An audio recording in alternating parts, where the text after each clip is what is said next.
Shalom, kita melanjutkan eksposisi kita masih dari kitab 1 Petrus dengan tema yang lagi-lagi tentang penderitaan. Ya, penderitaan ini tema yang tidak enak didengar, ya. Dan kita secara alami pasti kita berupaya menjauhkan diri dari penderitaan, apalagi penderitaan yang nggak perlu, ya. Misalnya udah tahu ruangan nggak ada ventilasi, nggak pakai AC.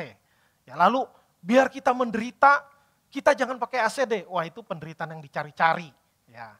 Atau ada orang yang menderita karena kesalahan sendiri. Itu juga penderitaan yang bersifat kausalistis. Ada prestasi, ada reward. Ada kesalahan, ada punishment. Ya, jadi itu adalah suatu yang wajar, suatu yang alamiah. Nah, yang mau kita bahas hari ini adalah penderitaan yang bermakna. Kita tentu bisa menebaknya, isinya apa, tetapi kita sulit untuk menjalaninya. Kenapa dibahas hari ini tentang penderitaan yang bermakna? Karena memang itulah yang ada di dalam pembacaan firman Tuhan yang akan kita baca. Gereja kita dalam eksposisi kita tidak melewatkan satu ayat pun, karena kita mau setia kepada kitab suci. Dan sebagaimana di dalam perjalanan sejarah gereja ada begitu banyak penderitaan. Sehingga gereja Tuhan mengalami apa yang menjadi nanti tujuan penderitaan. Kenapa Tuhan izinkan terjadi. Justru kita ada saat ini.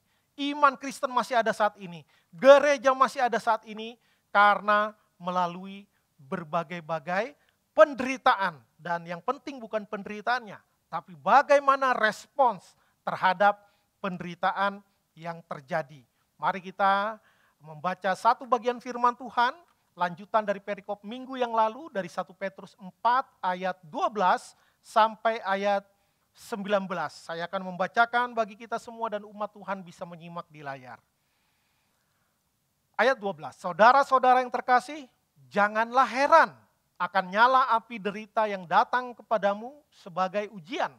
Seolah-olah ada sesuatu yang luar biasa terjadi atas kamu. Sebaliknya bersukacitalah sesuai dengan bagian yang kamu dapat dalam penderitaan Kristus. Supaya kamu juga boleh bergembira dan bersukacita pada waktu Ia menyatakan kemuliaannya. Berbahagialah kamu jika kamu dihina karena nama Kristus. Sebab roh kemuliaan, yaitu roh Allah, ada padamu. Janganlah ada di antara kamu yang harus menderita sebagai pembunuh, atau pencuri, atau penjahat, atau pengacau. Namun, jika ia menderita sebagai orang Kristen, janganlah ia malu, melainkan hendaklah ia memuliakan Allah dalam nama Kristus itu. Sebab telah tiba saatnya penghakiman dimulai dari rumah Allah sendiri. Jika penghakiman itu dimulai pada kita, bagaimana pula kesudahannya dengan mereka yang tidak percaya pada Injil Allah?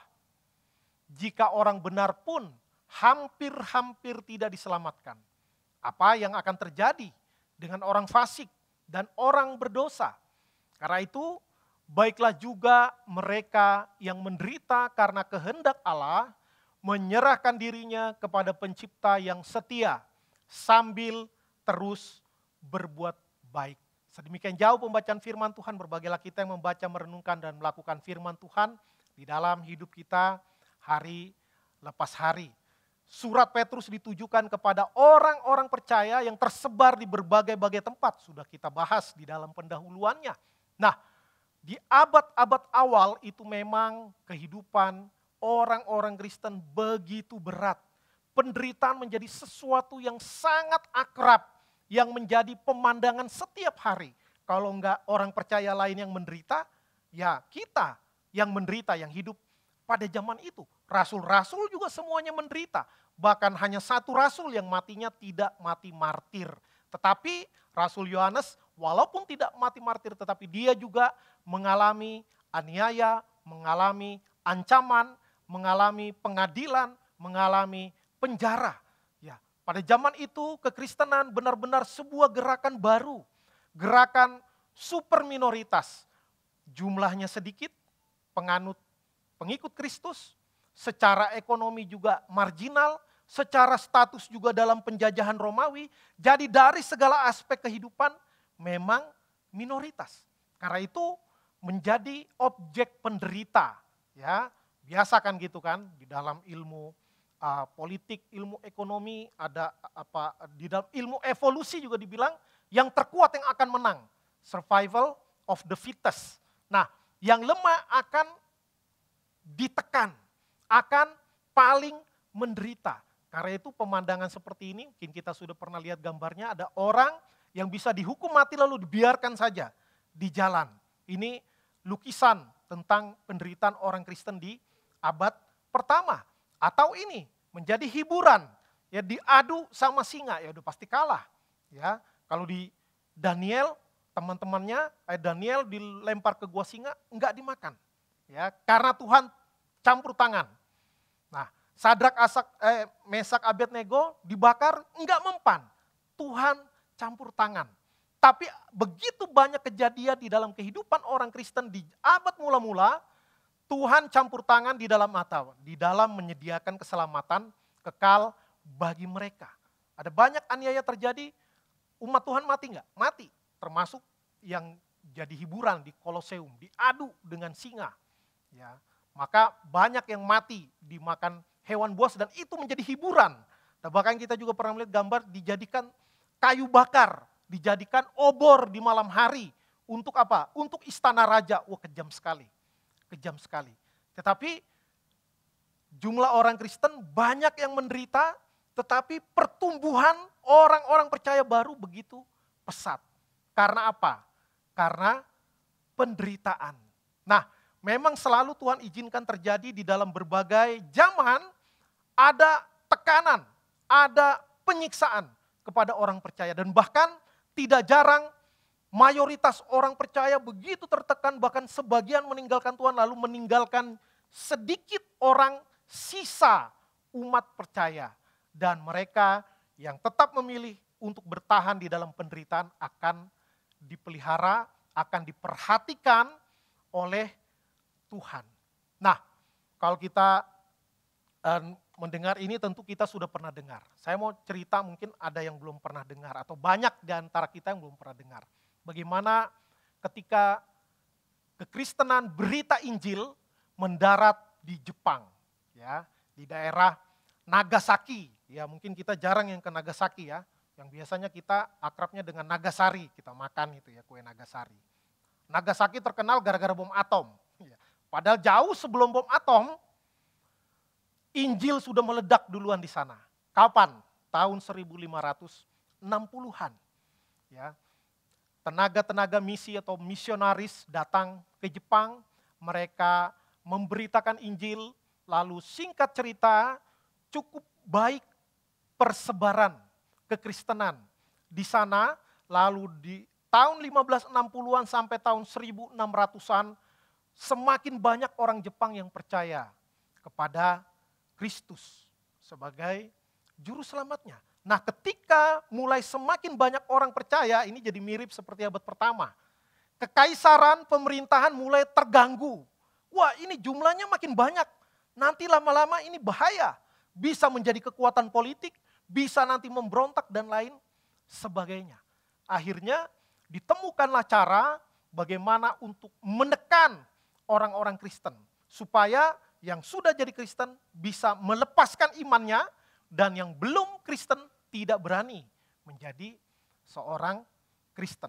Maka bagaimana caranya? Ini adalah gambar orang yang di tengah itu disuruh menginjak suatu benda. Ya, menginjak apa? Ini yang diinjak. Yang disebut dengan fumi. Ya, fumi, apa itu? Sebuah lempeng tembaga, ukiran dari Kristus yang tersalib, lalu barang siapa yang mau aman hidupnya harus menginjak lambang ini. Artinya apa? Ya, suruh sangkal iman. Sangkal iman kalau mau tenang hidup di Nagasaki. Ya, kamu pilih cuma nginjek doang, tinggalkan iman, hidupmu bisa lancar, kamu tetap bekerja, kamu bisa bisnis, kamu bisa melakukan semuanya. Cuma ini aja masalahnya, karena pemerintah tidak senang. Dan ini sampai ukiran di wajah sampai tidak kelihatan lagi wajahnya. Karena apa? Kebanyakan diinjak sampai itu hampir rata. Ya, jadi nggak jelas lagi gambarnya. Dan itu cukup efektif pada zaman itu. Diperkirakan di Nagasaki sempat orang percaya sampai berjumlah sekitar 500.000 orang. Dan kemudian pemerintah Jepang pada saat itu terus melakukan ini khususnya pada saat tahun baru. Ya, warga akan dipanggil, yang tahu ada orang Kristen dipanggil disuruh, kamu mau menyangkal iman enggak? Atau mau melepaskan iman itu enggak? Ini kan bukan dari negara kita ini agama, ini impor dari luar negeri.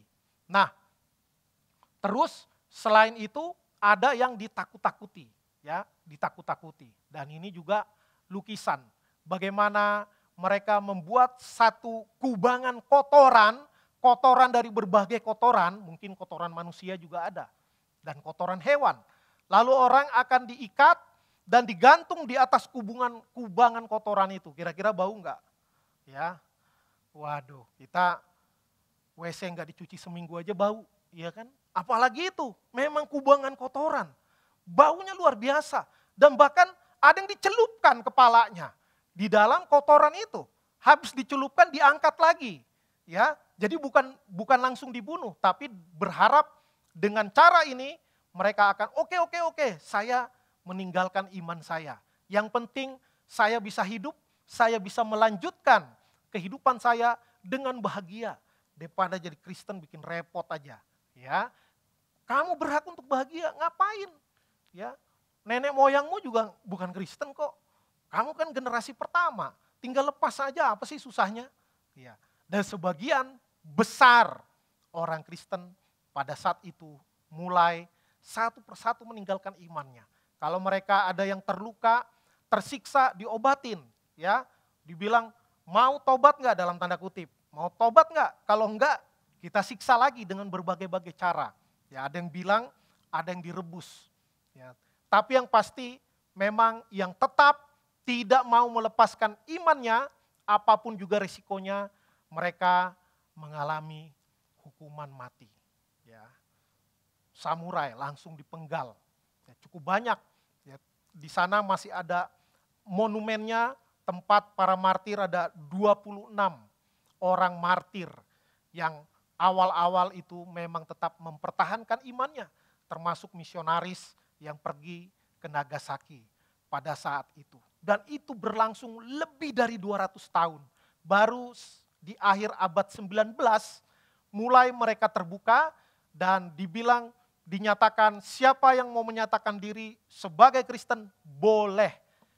Berapa orang yang menyatakan diri sebagai Kristen pada saat itu? Kurang lebih 20.000 orang. Dari 500.000, setelah 200 tahun lebih tinggal 20.000 orang. Dan sampai saat ini kekristenan sangat sulit berkembang di Jepang. Kurang lebih cuma sekitar 1% populasi Jepang yang percaya kepada Kristus, baik Kristen atau Protestan maupun Katolik. Ya, sulit sekali mereka. Mungkin banyak yang trauma cerita dari generasi ke generasi. Tetapi saya percaya betapapun penderitaan itu diizinkan Tuhan terjadi, bagi mereka yang setia, Tuhan itu menghargai mereka. Keselamatan udah pasti dijamin oleh Tuhan. Dan kita bersyukur masih ada populasi orang-orang percaya yang ada di Jepang. Dan data yang saya baca, kekristenan di Jepang ya paling banyak persentasenya di Nagasaki ini. Ya, kita doakan terus pekabaran Injil ke seluruh dunia, termasuk yang ada di Jepang ini. Nah, berikutnya, mengapa orang percaya harus mengalami penderitaan? Nah, penderitaan ini adalah sesuatu yang niscaya pasti pernah dialami oleh orang percaya. Kalau kita bilang saya nggak pernah, berarti akan, tunggu aja. Tidak ada orang yang lulus sekolah tanpa ujian. Begitu juga, tidak ada kekristenan sejati tanpa penderitaan. Bukan berarti harus seperti tadi ya, harus digantung di atas kotoran, harus dipenggal, enggak begitu. Kita bersyukur zaman dengan kemajuan ilmu pengetahuan, dengan humanisme modern, orang makin ke sini, banyak negara, banyak komunitas yang semakin toleran. Sehingga penderitaan-penderitaan yang begitu berat semakin berkurang di zaman ini. Tetapi tetap di dalam tingkatan tertentu orang percaya harus mengalami penderitaan. Ya, ada 3 alasan setidaknya mengapa penderitaan itu terjadi. Yang pertama, penderitaan adalah bagian dari rencana Allah untuk memurnikan iman kita. Seorang teolog reform yang sangat ternama dari Belanda bernama Herman Bavinck. Ya, Herman sih nama Indonesia ya, apalagi Herman Suherman, Tatang Suherman, nah itu kita tahu deh dari mana. Tapi ini Herman yang orang Belanda, Herman Bavinck. Salah satu penerus teolog reform yang sangat besar. Ya, dia menulis satu buku yang menjadi rujukan para teolog reform sampai sekarang, Reform Dogmatics. Ya. Dia menyatakan demikian bahwa Allah menggunakan penderitaan untuk menyucikan umatnya. Ya, seperti emas yang dimurnikan dalam api, iman kita diuji melalui penderitaan. Agar apa? Agar lebih kuat. Ya. Jadi untuk menguji itu harus dengan penderitaan. Ya, kita tahulah di dalam dunia pada umumnya, ya memang uji ketahanan itu dengan penderitaan. Pemain bola ya ditekan fisiknya supaya apa? Supaya staminanya meningkat. Dengan apa? Dengan penderitaan. Lari lebih banyak. Ya, diatur semua. Wah, sampai sekeras mungkin dilatih, tentu ada batasnya. Ya, tapi apa? Untuk menaikkan tingkatnya, untuk menaikkan kualitasnya. Maka memang melalui penderitaan. Ya. Atau ban kendaraan kita. Ban kendaraan kita ada nggak yang nggak ada tekanan anginnya di dalam? Nggak mungkin. Ya, pasti ada tekanannya. Pakai ukuran PSI, pound per square inch. Ya. Kalau tekanan ban mobil berapa? Tekanan ban motor berapa? Butuh tekanan di dalamnya yang apa? Yang membuat ban itu meregang dengan kuat. Ya. Tapi memang harus, kalau enggak dia enggak akan berfungsi dengan optimal. Begitu juga kekristenan kita. Ya. Kita harus diuji, harus diberikan penderitaan, harus diberikan tekanan dalam kehidupan. Supaya apa? Supaya kita sadar kita terbatas dan kita akan meminta terus pertolongan Tuhan, tuntunan dari Tuhan. Jadi penderitaan, kalau karena kebenaran, penderitaan karena Kristus itu bukanlah hukuman, tetapi alat pemurnian. Yang kedua, penderitaan membuat kita bersekutu dengan Kristus. Di ayat 13 dikatakan, bersukacitalah karena kamu turut mengambil bagian dalam penderitaan Kristus. Nah, orang percaya dipanggil juga untuk ikut terlibat di dalam penderitaan karena kebenaran. Itu adalah suatu panggilan yang mulia, yang tidak diberikan kepada semua orang. Ya. Dalam tulisannya, Herman Bavinck juga menyatakan bahwa ada namanya penderitaan umum, itu yang dialami oleh semua orang. Ya, tapi ada penderitaan khusus. Ini adalah anugerah khusus Tuhan kepada barang siapa yang Tuhan lihat, ini orang udah tahan uji. Saya mau berikan dia ujian. Karena dia sudah akan bisa melalui penderitaan yang akan dialaminya. Oleh karena kebenaran. Makanya enggak semua orang dapat dengan takaran yang sama. Ya, Tuhan tahu batas kita. Nah, kalau kita diberikan kesempatan untuk menderita lebih berat dari orang lain, itu kenapa? Bukan apes. Itu karena Tuhan tahu kita mampu daripada yang lain. Kita lebih kuat. Karena apa? Karena kita lebih berserah kepada Tuhan. Karena kita punya pandangan yang benar akan penderitaan. Nah, salah seorang teolog juga yang sangat dihormati John Piper mengatakan bahwa penderitaan bagi Kristus adalah tanda bahwa kita benar-benar miliknya. Jika dunia membenci kita karena iman kita, itu berarti kita sedang berjalan dalam jejak Kristus. Ya. Jadi kalau orang Kristen menderita itu suatu tanda bahwa kita benar-benar milik Tuhan. Kalau ada orang lain yang bukan percaya Tuhan membenci kita, tidak suka kepada kita, memfitnah kita, membuat pekerjaan kita sulit, membuat usaha kita sulit, karena kita percaya kepada Tuhan, berarti kita sedang berjalan dalam jejak Kristus. Kita on the right track. Ya. Tapi kalau hidup kita bagus terus, makin lama, makin bagus, makin berkuasa, makin berharta banyak, makin hebat terkenal, hati-hati.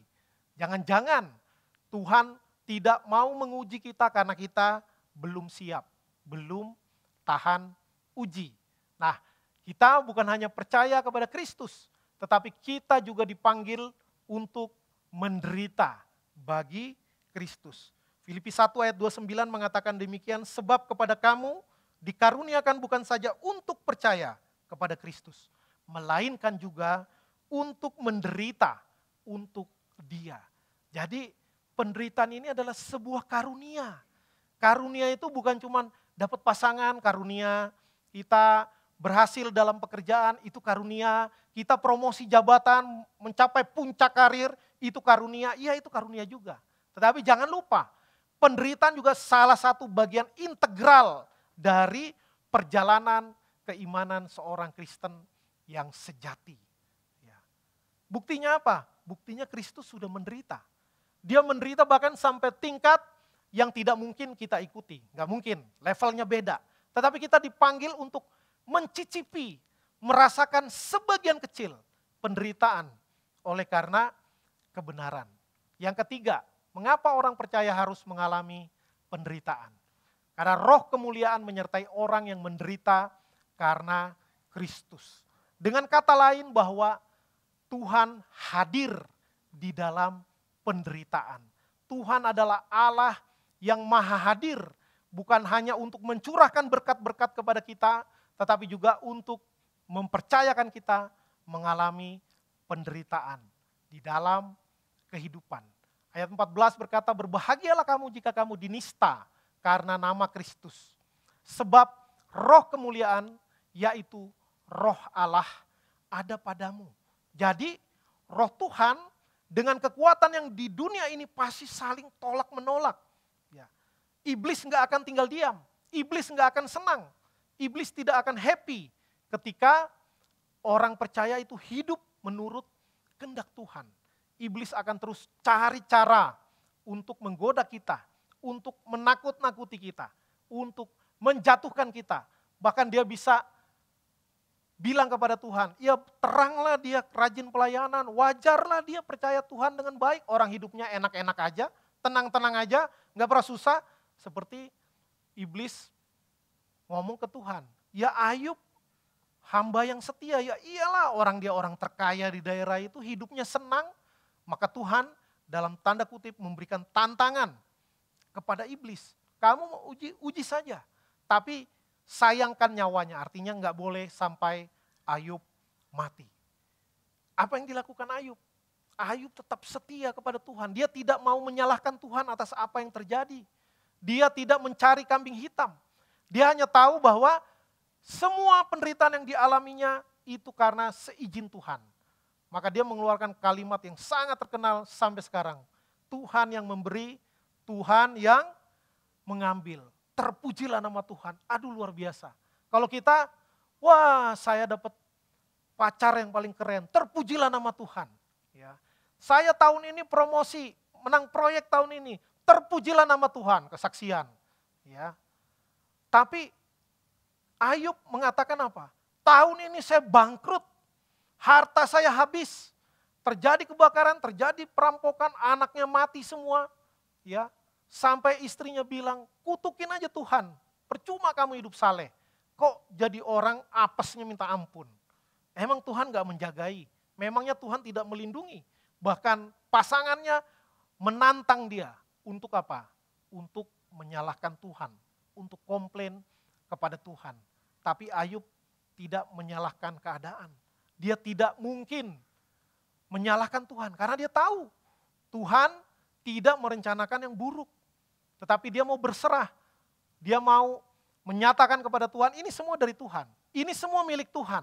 Saya hanya pengelola berkat dari Tuhan. Ya, minggu lalu sudah dibahas tentang stewardship dan ownership. Ya, semua yang kita miliki di dunia ini yang Tuhan titipkan kepada kita, itu milik Tuhan. Kitanya pengelola atau penata kelola.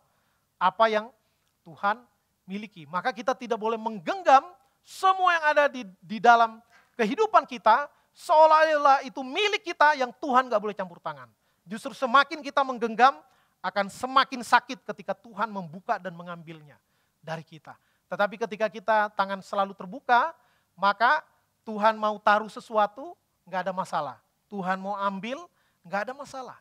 Tuhan yang memberi, Tuhan yang mengambil. Terpujilah nama Tuhan. Ya, mungkin ini lebih mudah dimengerti daripada dilakukan. Ya. Dalam penderitaan karena iman, Roh Kudus hadir untuk menghibur dan menguatkan kita.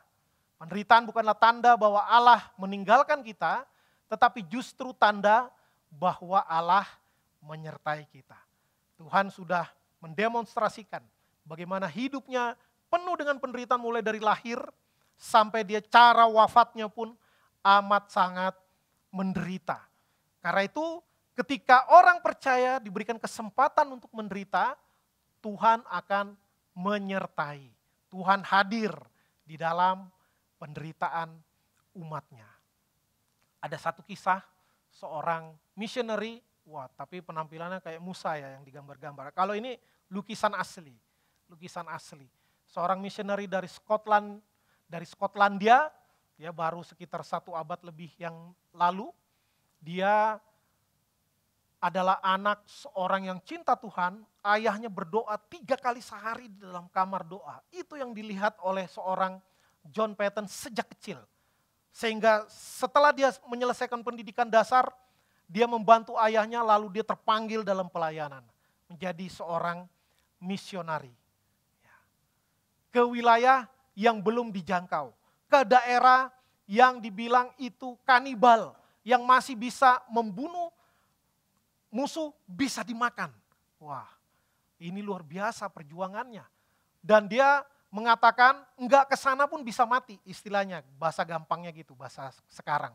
Kalau saya tinggal di Skotlandia, negara yang aman, negara yang cukup oke pada zaman dia, ya saya mati juga, bisa mati juga kapanpun. Dia memilih tetap pergi ke tempat di mana Injil belum diberitakan, di tempat yang terpencil di Kepulauan Pasifik. Ya, dia bertahan, tapi baru 1 tahun istrinya meninggal. Istrinya meninggal. Dan dia tetap setia melayani walaupun di situ ilmu hitamnya masih sangat banyak. Tetapi lalu pada satu kali dia cuti, lalu dia kembali, kemudian dia Tuhan karuniakan seorang istri, kemudian dia ajak lagi pelayanan ke pulau yang lain, dan akhirnya singkat cerita Tuhan buat perjalanannya berbuah. Ada orang-orang percaya sehingga dikumpulkan lalu semakin lama dia terus layani sampai ada gereja di tempat itu. Tetapi itu kisah yang sulit lalu akhirnya jadi manis. Ada terlalu banyak kisah yang dalam tanda kutip tidak happy ending. Ya, katakanlah perjalanan misi ke Tanah Batak. Ya, orang hanya tahu no mention.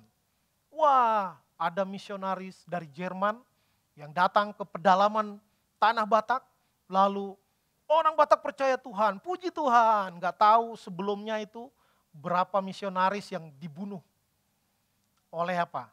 Oleh orang Batak yang pada saat itu belum dijamah oleh kasih Tuhan. Ya, setidaknya ada 2 misionaris yang dibunuh dalam pekabaran Injil di Tanah Batak. Munson dan Liman. Ya. Ceritanya katanya juga isu-isunya di luar sana dibilang itu ada suku pedalaman yang kanibal. Dibilang gitu juga, serem bener ya. Ya, dibilangnya begitu. Dan para misionaris awal itu mati dibunuh. Tetapi kemudian baru beberapa waktu kemudian Tuhan buka jalan sehingga perjalanan misionaris No Mansion dibuat Tuhan berhasil. Nah ini baru 100 tahun lebih yang lalu. Kita bersyukur di zaman kita gak ada yang terlalu berat lagi sampai saat itu. Saya pernah juga pelayanan di satu daerah, satu provinsi yang juga dikenal sangat sulit untuk melayani. Jangankan mau merintis gereja, mau tinggal aja, mau sewa rumah aja susah. Karena apa? Karena orang Kristen. Oh enggak disewakan. Padahal rumahnya ditulis disewakan. Begitu tahu kita Kristen, oh enggak disewakan katanya. Enggak mau orang Kristen menyewa rumah. Apalagi mau cari kerja di situ. Sulit sekali. Tetapi Tuhan sempat mengizinkan saya dalam pelayanan mencicipi susahnya. Itu susahnya kecil banget, enggak bisa dibandingkan. Pernah diinterogasi, ditanya ini itu, dicurigai berbagai macam. Saya jawab, tapi enggak pernah sampai di penjara, sampai disesah, sampai mencucurkan darah, enggak pernah. Enggak pernah. Rasul Paulus jauh lebih menderita daripada yang pernah kita alami semuanya. Tetapi tentu sekarang ada penderitaan-penderitaan dalam konteks tertentu. Nah, bagaimana seharusnya kita merespons penderitaan? Yang pertama, pastikan kita menderita bukan karena kesalahan sendiri. Ya, di ayat 15 dikatakan jangan jadi pembunuh, pencuri, penjahat, pengacau. Kalau zaman sekarang tambah lagi pelakor, pebinor, pengemplang pajak dan lain sebagainya. Ya. Tapi kalau mau ngerjain pajak, korteksnya down servernya, itu bukan kesalahan kita. Ya, sampai sekarang kacau negara ini gara-gara korteks. Ya, tadi cerita di gereja, ada petugas pajak pun jemaat kita dibilang dari hari pertama menjalankan korteks nggak bisa dibuka katanya. Ya itu bukan bagian dari kesalahan. Ya, bukan bagian dari kesalahan, tapi bikin sebel juga. Ya.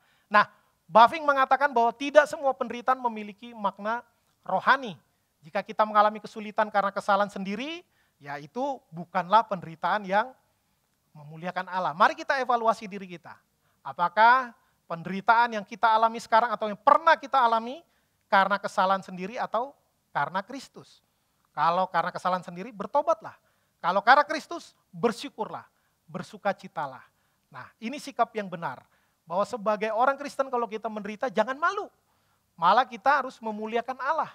John Piper mengajarkan penderitaan karena Kristus adalah kesempatan untuk memuliakan Allah.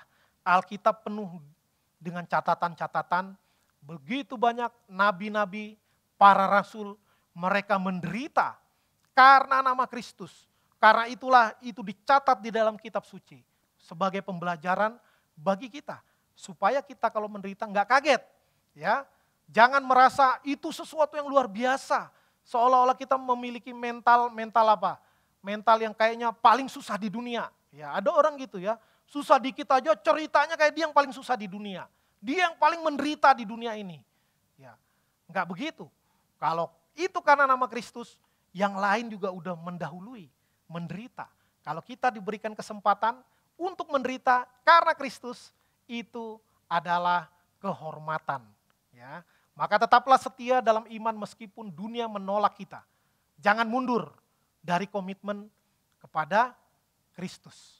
Berikutnya, percayakan hidup kepada Allah dan tetap berbuat baik. Ini di ayat terakhir tadi, ayat 19.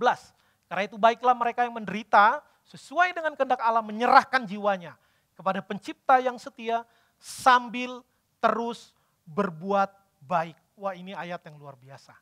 Jadi ketika menderita kita bukan cuma Tuhan tolongin, kalahin semua musuh saya, bikin terobosan supaya saya lewat dari masalah ini. Enggak gitu doang, tapi tetap sambil terus berbuat baik. Tetaplah lakukan yang benar, walaupun jalan keluarnya belum kelihatan. Ya, tetap kerjakan kebenaran yang Tuhan mau untuk kita kerjakan. Sehingga penderitaan bukan alasan untuk menyerah atau berhenti berbuat baik. Sebaliknya, kesempatan untuk bersaksi. Ya, seperti Daniel, tadi gambar slide-nya itu tentang Daniel. Bagaimana dia harus siap-siap akan diadu dengan singa. Ya, Begitu juga teman-temannya Sadrak, Mesak, Abednego. Mereka dengan begitu luar biasa mengambil kesempatan penderitaan itu untuk bersaksi. Ya, bersaksi dengan begitu elegan, dikatakan, ya Raja, kalau Tuhan mau selamatkan kami, bisa. Kalaupun Tuhan gak selamatkan, gak apa-apa. Kami tetap percaya kepada Tuhan. Wah, itu jawaban yang sangat elegan. Luar biasa. Dan memang ceritanya beda-beda. Ya, ada yang mengalami perlindungan yang maha dahsyat dari Tuhan, tapi ada juga yang mengalami menjadi martir dan lebih banyak yang menjadi martir. Tetapi penderitaan di dalam kitab suci diceritakan bagaimana penderitaan tidak membuat orang-orang percaya menyerah ataupun berhenti berbuat baik. Mereka tetap menggunakan kesempatan itu untuk bersaksi. Sehingga di dalam penderitaan tetaplah melayani. Di dalam penderitaan tetaplah melayani, tetaplah mengasihi, dan tetaplah berdoa. Karena itu adalah cara Tuhan, itu bagian dari rencana keseluruhan dari Tuhan. Supaya apa? Supaya kita di satu sisi kita juga ingat bahwa Tuhan yang pemilik segala-galanya. Bahwa kita tidak akan mampu menjalani hidup tanpa Tuhan. Makanya penderitaan harus tetap ada. Tetapi Tuhan tahu takarannya. Tuhan tahu takarannya. Seperti tekanan ban tadi terlalu kencang, wah bisa meledak nanti. Tapi terlalu lembek juga ban itu nggak akan maksimal. Begitu juga dalam hidup kita. Ya, kita membutuhkan nutrisi untuk hidup. Benar, katakanlah seorang atlet, dia butuh makanan bergizi, butuh. Ya, tapi bukan cuma makanan doang dikasih yang bergizi. Ini yang enaknya, berkat-berkat misalnya ya. Tetapi dia harus kerja keras, dia harus latihan dengan berat, dia angkat beban, dia nge-gym dan lain sebagainya yang begitu berat. Supaya apa? Supaya seimbang ya, dia dapat nutrisi yang cukup, tetapi dia juga harus kerja keras. Dia juga harus menderita dengan takaran tertentu yang Tuhan berikan. Karena itu saya mau menutup dengan membaca satu ayat dari Filipi 3 ayat 10 mengatakan, yang ku kehendaki ialah mengenal dia dan kuasa kebangkitannya dan persekutuan dalam penderitaannya, di mana aku menjadi serupa dengan dia dalam kematiannya. Jadi persekutuan dalam penderitaan bersama dengan Tuhan. Wah, ini luar biasa. Memang sulit untuk dijalani, tapi kita harus sampai kepada pemahaman seperti itu.